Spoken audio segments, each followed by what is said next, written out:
Hello everyone, welcome back to Thomas Podcast YouTube channel here today, and this is my Gallifrey One video, kind of going through the weekend, if you like. Sorry this is a few days late. It's taken me a couple of days to get back on track, back in sync, jet lag and all that, and also just it was a weekend to remember, as you'll probably hear throughout this video, and I can't help but talk about it and get emotional. So we're going to try and go through this the best I can. It might be quite choppy because of how much I cut out, because, who knows? We all seen what it's like when I get emotional here. It's not something nice to look at. So we'll just see how we do at certain points. Hopefully I'll do okay though. But hopefully you guys are all really well. But yes, if you guys don't know, I went to Gallifrey One last week. Thank you to the amazing support of this community that got me there. And that's still something that I can never quite comprehend that happened in the way that it did, and my thanks will always be there for that in a way that I cannot express, because every kind of word I feel like I can use, or any kind of sentence, or any kind of whatever, I just feel like would never accurately portray what it meant to me. But we will go through day by day, and then at the end I'll give some extra thanks and stuff like that, if that is okay with you guys. So Thursday was the ice cream social, which is what it was called. But I missed this. I know, right? Massive, gutted, absolutely gutted. Essentially, me and Elijah went to the Hollywood Walk of Fame with John, and John left a bit early. And then we got food at Saddle Ranch, and then there was no Ubers to get to the Marriott. So me and Elijah had to get a bus to the Marriott, and we missed the ice cream part of the social. But we did not miss the socialising, fear not. There wasn't ice cream consumed. There was quite a few drinks though. Yeah, it was kind of a weird thing Thursday. I suppose the beginning of LobbyCon, as it's called, which is it's a fun thing. It's tremendous. I think my smile hopefully is portraying the enjoyment of it.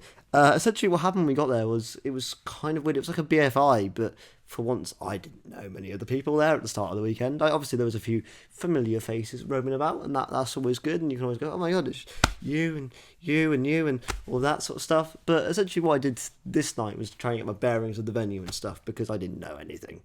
I didn't know what anything was, didn't know what anything looked like. So Elijah took me around the building, was like, here's this, here's that, here's that.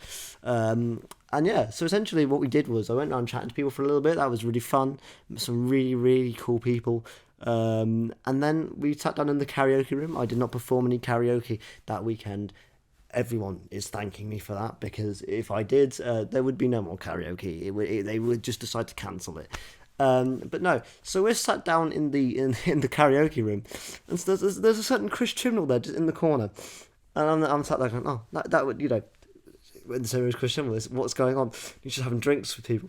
Then I leave the room for a bit. I come back, and then 5 minutes later, I get a tap on the shoulder, and Chris Chibnall goes, "Hi Alex, I'm Chris. Do you mind if I sit down for a minute?" I'm sat there like, shit. I can't lie, it was just really cool.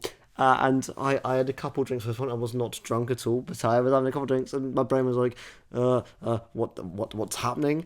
And then we're just there sitting with Chris Chibnall and chatting to him for like an hour, and that's really cool.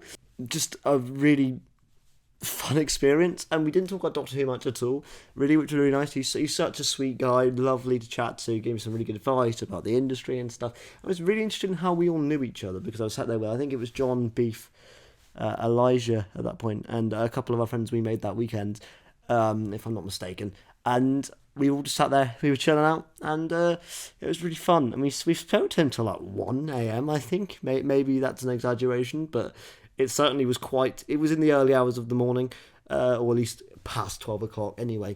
And then we had to go home on the Thursday. So that Thursday night, already day one of Gallifrey One, if you count the Thursday as day one, I met Chris Chibnall and I spoke to him for an hour.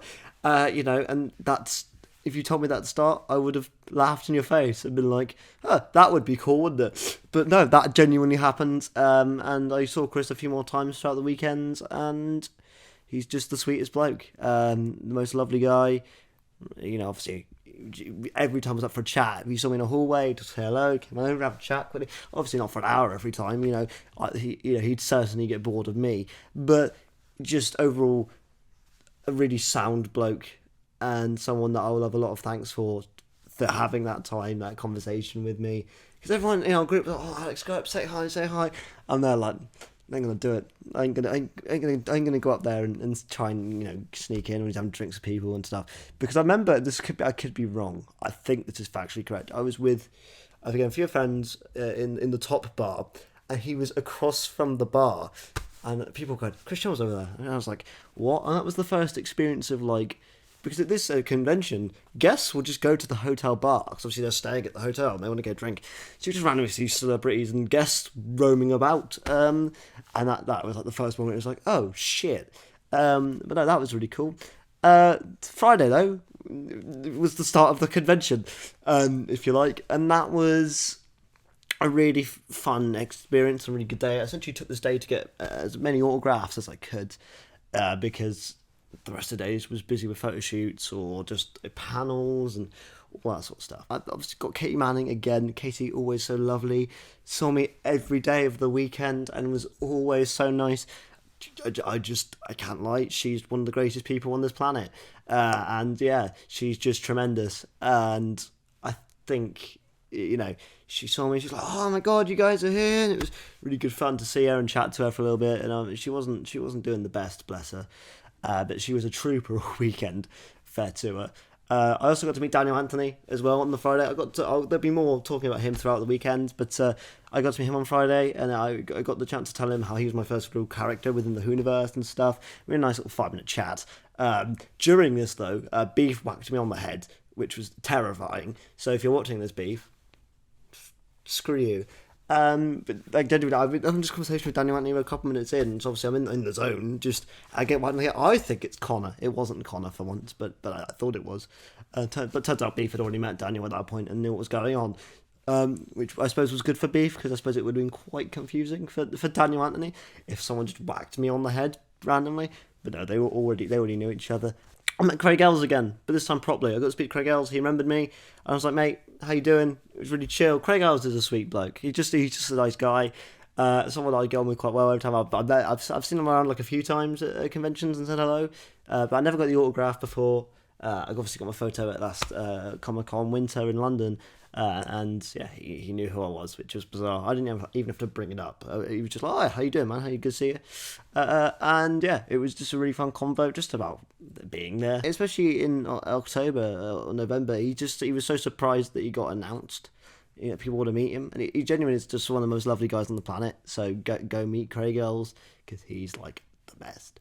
We also got a chance to get some photo shoots, and this is where the Kingdom Con t-shirts were worn, and we thought everyone that stayed in our Airbnb, because we stayed in an Airbnb about 15-20 minutes away from the Marriott, we'd all get a photo together with lovely Katie Manning, because again, we all love Katie Manning, who doesn't? So we all got a group photo, which has kind of become like the banner, I suppose, of the weekend for me, along with the fact that we got a solo Katie photo, and she's always great.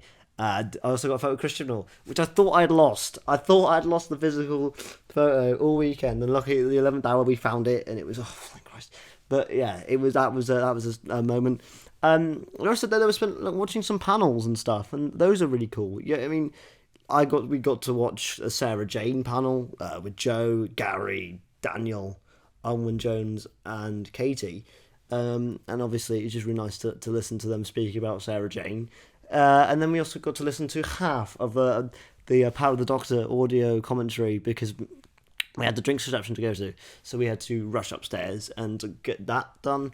And speaking of which, the drinks reception, which was with Jodie Whittaker, along with a bunch of other guests, Craig Ells, Patrick Kane, Mickey Lewis, just a few, like tons of guests that I couldn't go down the entire list. And that was an interesting experience. It was certainly weird, because it was like speed dating, but with Doctor Who guests, and you have like 8 people on a table, and you have 5 minutes with each guest, and it was like, you kind of want to get your moment with them each, but you don't want to take away from anyone else's moment, so it's like a tricky balancing act, I suppose, to know what to say and how to say it and all that sort of stuff. And yeah, that was obviously saw Jodie for the first time that weekend. Me and Jodie got on quite well, which is nice. We also got to speak to just a few. It was really cool because it was essentially like a Chibnall era kind of group, except without Chibnall. He was on a different drinks reception, which was a shame. But I did speak to him an hour beforehand, the day before. So realistically, I'd already had my time with him and I could chat. So it was just nice to again. Craig Ells was there. Nice to talk to him. So a few of the Cybermen people were there and stuff. Obviously, Patrick again, Lone Cyberman was there. That was really fun. A few set designers and stuff. So overall, it was a nice mix of people. We got wine. I'll always take a drink of wine. Yeah, and then we did a bit of LobbyCon. Me and Elijah, though, did go back early this night because I had to be up for a photo shoot in the morning. Ubers were just very difficult to get in LA. So that was a thing we were conscious of. And you'll hear a story in a bit about how it was even more stressful the next night. But yeah, so Saturday, it was just craziness. Saturday, Jodie Whittaker was there properly at the convention, and it was mental. Now, obviously, I did the first LCC with Jodie at the Olympia, which is a massive building, and it was very difficult then, let alone having 3,000 Jodie Whittaker fans in a small hotel, ballroom area, and they just, Christ, the queues were so long. Mental. I don't know how she does it, to be honest with you. She is a trooper, because there were a lot of people. There was queues for queues, I think, at one point, which to me is baffling. But yeah, she was really nice. I got some photos with her. Got the regular photo with her first, and the second one, the green screen one second, in which she just fully mugged me off. She was like, "Yeah, I'm going to put my head in front of your face." All right, great. Thanks, Jodie. So yes, that isn't on purpose thing that she did. That's not just like a mistake by the photo. She fully went, "Oh yeah, I'm going to just do this to mug you off." I was like, absolutely fine with me, no stress. Then afterwards, I got to go meet her very quickly and get my picture signed. Obviously, she wasn't personalising the autographs, which was a massive shame, because it means I have to go and try and get a personalised autograph. And I, bless her, she's sick to the back teeth of me already. Let alone, I need to go meet her again. Oh, I have to go see Jodie Whittaker again. Oh no. But yeah, honestly, it was a bit just disappointing. But I finally got to talk to her, and I told the funny story of when I first met her for that original photo I got signed. I headbutted her, and she was. I cannot repeat what she said to me here. It wasn't that rude. It was just very playful and banterous. She was very funny, very receptive of the story. She was like, "Oh, mate, it's fine. I'll headbutt you tomorrow." Just a very funny chat. She was so nice. She was like, "What are you doing here?" She finally knew my name because she's seen me somewhere often and knows what I look like. But we've never, obviously, because we hadn't spoken properly, she didn't know who I was, like name-wise. So it's now in her brain. So every time I see her, that's going to be the question. I'm not going to do that. I'm not that mean. But no, Jodie's just always top class, top quality. It's always been lovely to me and everyone I know that's met her. I don't think I've ever had a bad experience. I've certainly not heard one.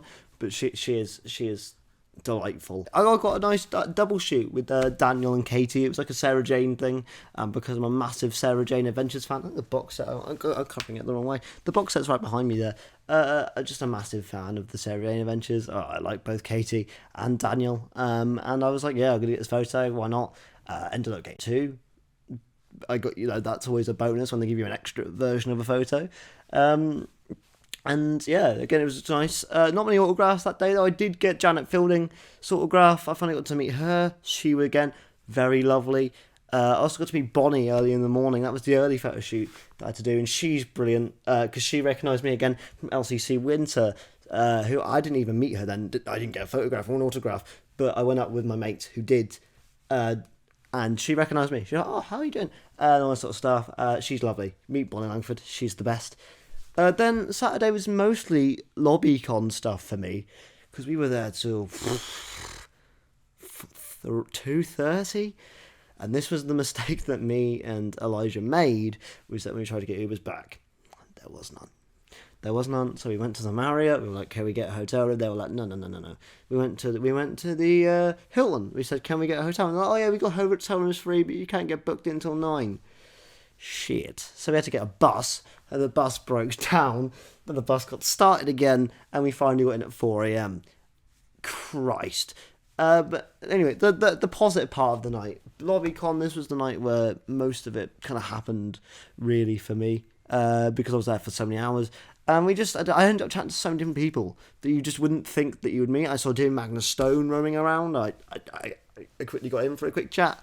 And a bunch of other people that I got to meet. And it was nice to meet people. And, you always want to give everybody equal time as well, right? I think the biggest fear is when you're in a big group of people that you rarely see or don't see often.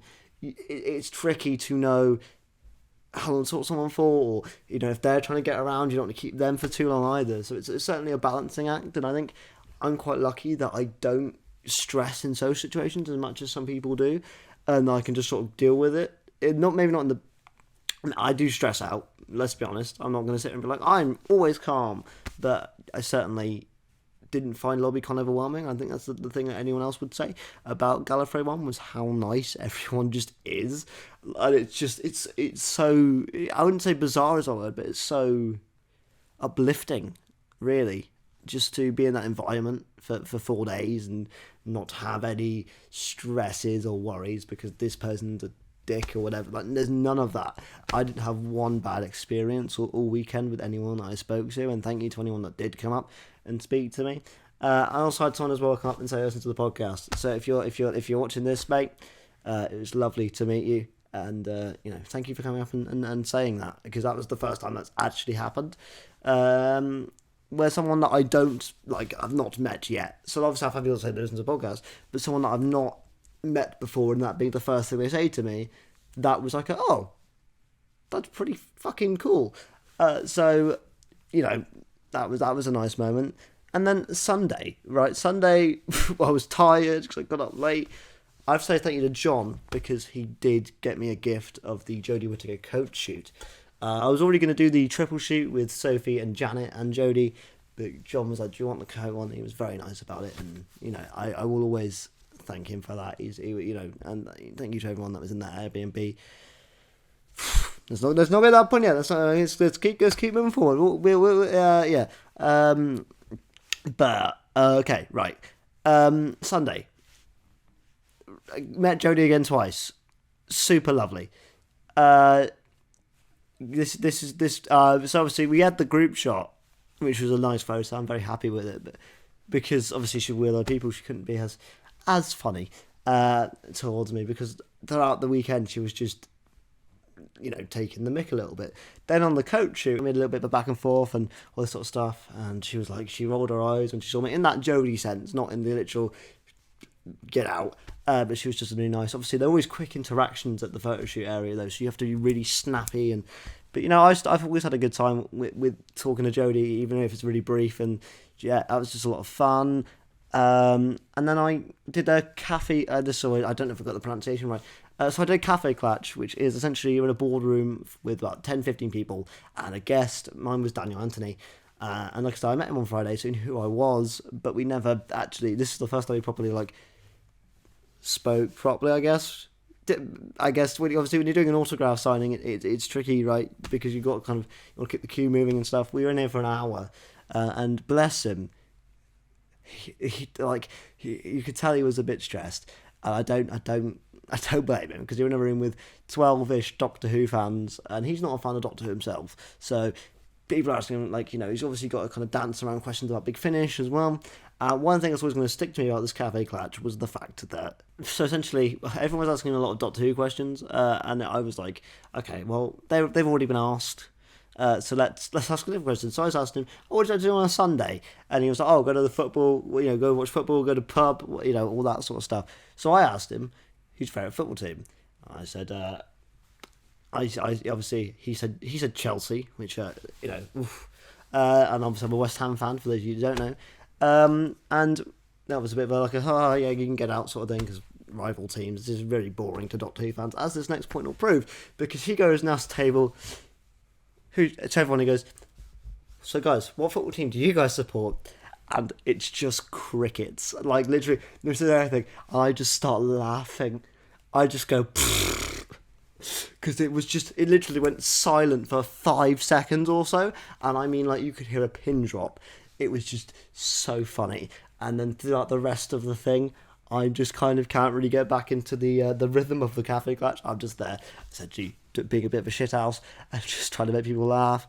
And it was a really fun time, and I got to speak to him afterwards. I was like, oh, it was really nice to chat to you, bud. And he was like, yeah, I might see you around upstairs at the bar later on, which I did. And we had a chat at the bar as well, which was really nice. And he's a really sweet dude, really nice guy. Just genuinely, if you can meet him, do so. He's just a nice bloke. And for someone this was his first big convention, I think he handled it really well. Because, again, like I said about Jodie or anyone that does these conventions, I don't know how you guys do it, because I would just be sat there overwhelmed. But these guys absolutely smashed it.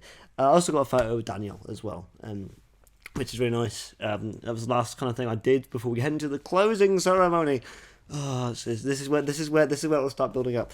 Essentially, what the closing ceremony is, I suppose you can link these two together. They have like an end of year review video, which essentially from January to January of 2022, everything that happens. Obviously, you had like the Doctor Who episodes, you had the Shooty Gatwa announcement and Midi Gibbs announcement and stuff. And at that, I started to get emotional at that, because I was like, oh shit, it's over. Then the closing ceremony happened, everyone gets out and leaves. Obviously, you had to wear your mask throughout the convention area, this convention. But you didn't in the non-convention area. So as soon as you got outside or at the bar, take the mask off. I couldn't take the mask off. I couldn't do it. I literally, and anyone will tell you this, I couldn't take that mask off because I was in bits. I wasn't crying yet. I did eventually cry about 3 to 4 minutes later, but I got out of that building and I was like, I can't take the mask off because I can imagine my lip was quivering. I can't obviously tell, but I can imagine that was what was happening. And I was saying, like, I'm going to break down. And I did break down massively. And this is where we get to the point of the thank yous to this, because this was a weekend unlike any other that I could never imagine it would have been as... yeah, we're going to do this. I could never imagine it would have been as magical as it was. And it's been an experience that will stay with me forever. Not only having the time of my life, but seeing my friends who I've known for years have a good time as well. And be able to experience that with them was just something special. It's a very special place to go, Gallifrey One. It really is. It's something to... It's something to... You kind of can't put it into words. You need to go experience it yourselves, but it's just a magical place. It really is. And yeah, I can't really put into words... I'm going to try my best, but I can't really put into words how much this means to me. As someone that's not very expressive or emotional, except in a few moments on the podcast and in the past, I just broke down, and I probably will again by the end of this video.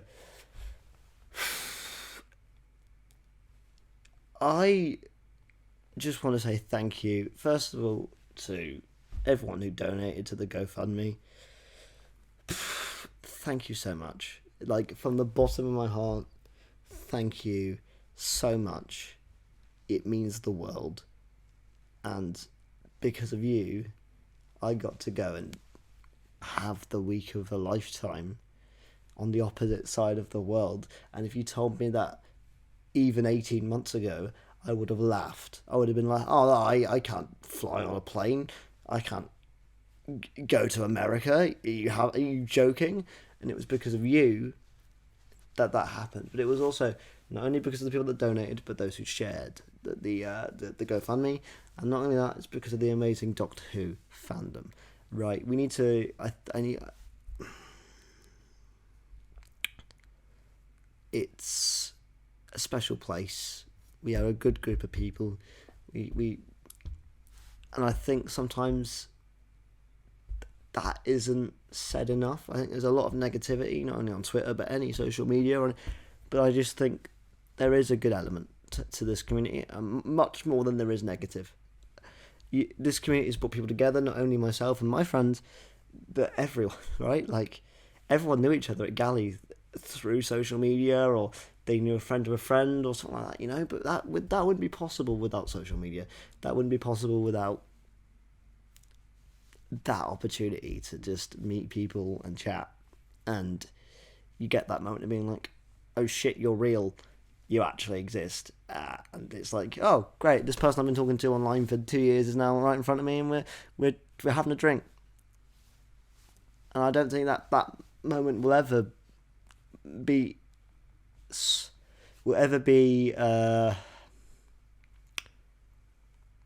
that isn't magical. Every time you meet someone new, it's always like a great moment, because you get to meet a friend that you've I feel like an idiot, that you has been a part of your life, but not in the not physically there, whereas now they are, and it's just like your two mates down the pub. But I've also got to say thank you to everyone that was in that Airbnb, Antonio, Connor, Beef, John, and especially Elijah, who set this up. What I mean, I don't know what words I can say to the bloke, realistically. That again, I always worry that my word's never enough, so I end up not really saying much, but I know that he knows how thankful I am to him. And I'm very thankful to everyone that was there that weekend, because I didn't, everyone was like, oh, you're going to be well looked after. I didn't feel looked after at that Airbnb. I felt like one of the guys, which is exactly what it was. Obviously I was looked after, but I didn't feel like I was a burden that needed to be looked after. They made me just feel like I was there to just have a good time. And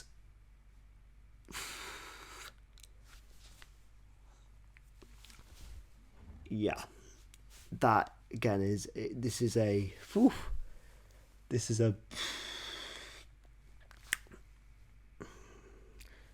week that will stay with me forever, and